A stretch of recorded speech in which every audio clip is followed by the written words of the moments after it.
Hey, what's up? What's cracking mga idol? Kumusta namong tanan diha? Hinaot paunta nga okay ra ang dagan sa atong mga tagsa ka mga panginabuhi diha mga idol. Kay kung ako inyong pangutan-on mingaw kayong panagat ron way kuha. Daghang pang mananagat kaysa isda.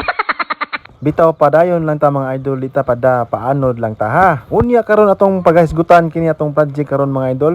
Mao ni siya ang Eagle Tattoo. Unya ganahan pud si sir nga pun-an kuno og tribal nga background. So karon diyang dapita mga idol, nagsugod na tag linyada diha mga idol para sa atong tribal patterns. Pantay mo ni sir nga mura ra siya guwa, nagsilpon-silpon ra siya. Mo ni technique diha mga idol kung magpatato mo, magsilpon-silpon, magdog scatter, magchat-chat para ma-divert inyong unahuna, para di mo kahuna-huna og sakit. Pwede ra sad matog mo para igmata ninyo human na. Pero bawal gina maginom-inom mga idol, pero okay ra gamay lang, pero ay lang kanyo paimna kay mahiwi niya mga idol. Unya karon diyang dapita nagsugod na pud tag pinaprihan kunuhay mga idol para sa atong tribal nga pattern background mga idol. Kalma ra kasi sir, nagduwag scatter. So karon nato na pong hisgutan kini itong kliyente mga idol, kini siya usa ni siya pinakabanggiitan nga manuwa ay sa Santander ug sa Barili sa Gibuangan mga idol. Grabe kining tawhana, pwede ni pagkataasa sa escapin mga 6'2" siguro ni. Murag kami ra gyud ni mga idol kay 5'7" man ko. Kini atong kliyente mga idol, kini si sir usa ni siya ka retired police officer. Itago lang nato siya sa ngan nga secret mga idol kay itago man, di ba? So mauro to mga idol, amping mo kanunay, dalaygon ang Dios. Bye bye.